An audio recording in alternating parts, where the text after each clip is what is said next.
Hi வணக்கம் CM sir. உண்மையிலே இன்னைக்கு ஆதவர்ஜினா சார் ரொம்ப பேசியிருந்தாங்க. ரொம்ப சந்தோஷம்.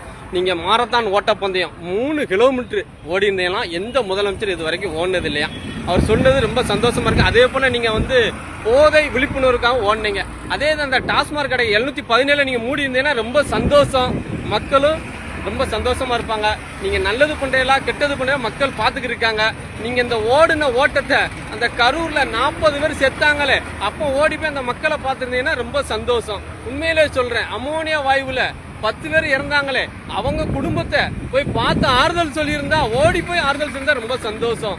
பிஞ்சு குழந்தைங்களை கற்பழிச்சு கொண்டாங்களே அவங்க குடும்பத்தை போய் நீங்க ஆறுதல் சொல்லியிருந்தா ரொம்ப சந்தோஷம். விவசாயிகள் இப்படி ஆத்துக்களை இறங்கி காவேரி ஆத்துக்களை இறங்கி போராட்டம் பண்ணிக்கிருந்தாங்களே அவங்கள போய் சந்திச்சு உங்களுடைய விவசாய கடன் முழுவதா தள்ளுபடி பண்ணிருந்தா ரொம்ப சந்தோஷம்.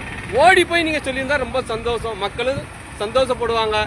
மக்கள் நல்லது பண்ணா வச்சிருப்பாங்க, கெட்டது பண்ணா வாஷ் அவுட் பண்ணிடுவாங்க. அதுதான் இப்ப நடக்க போகுது. தமிழ்நாட்டில் இடைத்தேர்தல் வருது, எத்தனை தொகுதின்னு தெரியல, மக்கள் பார்த்துக்கிட்டு தான் இருக்காங்க. நீங்க தங்க மோதிர திட்டம் வீணான செலவு, விவசாயிகளுக்கு தள்ளுபடி பண்ணியிருக்கலாம். விவசாயிகள் வயத்துல அடிச்சு நீங்க தமிழ்நாட்டை ஆள நினைச்சா விவசாயி தமிழ்நாட்டின் முதுகெலும்பு.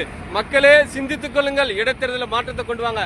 அப்பாவை காணும்னு சொல்லியிருக்கீங்க. உண்மையில அப்பா கூடிய சீக்கிரம் சட்டசபைக்கு வருவார், நீங்க பார்க்க போறீங்க.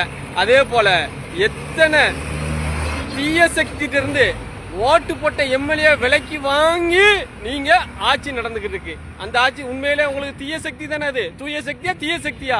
அவங்க ஆட்சியில நடந்துகிட்டு இருக்கு. உண்மையிலே சொல்றேன், நீங்க விலை கொடுத்து வாங்கும் போது உங்க கட்சியில இருக்க எம்எல்ஏக்களை விலை கொடுத்து யாராலையும் வாங்க முடியாதுன்னு நினைக்கலா?